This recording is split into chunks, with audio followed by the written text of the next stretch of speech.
মই যদি আগে জানতাম জীবনে এতবার বাইঙ্গা পড়া লাগবো, তাইলে ছোটবেলায় হরলিক্স মরলিক্স না খাইতাম, এক বস্তা সিমেন্ট খাইতাম।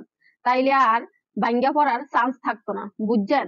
জীবনটা হচ্ছে এমন একটা পর্যায়ক্রমে চইলা গেছে যে হুদা মানুষ আমারে এমন ভাবে ধাক্কা দেয় যে আমি বাতাসের আগেই বাইঙ্গে পইরি যাই, কিন্তু হ্যাঁ পইরা যায় আবার উইঠা দাঁড়াই।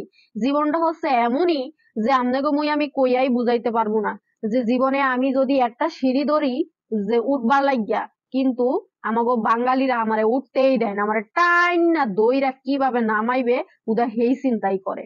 যেহেতু আমি একটা ছোটখাটো একটা ব্যবসা করি, তাই মানুষ আমার পিছনে এম্বা করে লাগছে যা মুই আপনাকে কইয়াই বুঝাইবার পারবো না।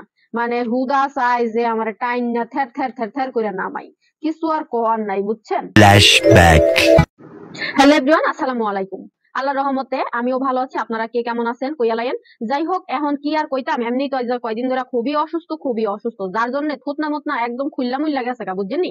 মনে করেন জট ফোয়া মোয়া পইরা মোহের অবস্থা এমন একটা বাজে হইয়া গেছে, তাই মোহে কোনো জিনিসই স্বাদ লাগে না। এর জন্য একটু কাডুয়া ডাটা রান্না করতেছি, যাই হোক একটু চাবাইয়া চুবাইয়া খাওয়ানো যাইবো। জানি না কে কোন জায়গা থেকে এই ডাডারে কি ডাডা কয়, আমরা কই কাঠুয়া ডাডা, কেউ কয় মিষ্টি ডাডা। তাই আর কি আমি আমার মনের মতন কইরা রাইন্দা মাইন্দা লাইলাম। তাই আর কি সেইটুকুনি আপনাদের লগে আবার শেয়ার করতে লাগলাম যে কেমন হইছে, কেমনে রান্না বান্না করতেছি।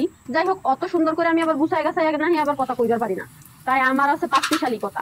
তাই আমারে হচ্ছে কেউ খারাপ মনে করবেন না, সবাই একটু ভালো দৃষ্টিতেই দেখেন। এমনি তো মানুষ শত্রু লাগিয়ে রয়েছে পেছনে, শত্রু তোর অভাব নাই। তাই এই যে সুন্দর করে রান্না করা হয়ে গেছে, আবার এই যে এর উপরে হরণ দিয়া লাগছে, তেলের উপরে পেঁয়াজ রসুন দিয়া জিরা দিয়া এটার হরণ দিছি, হরণ দিয়া মনে করেন সুন্দর করে রান্না করে লাইছি। এখন আবার একটু নুন চাইতাম, নুন চাইতাম। যাই হোক, এখন একটু দেখতে দেখতে দিলাম হয়ে গেছে গা।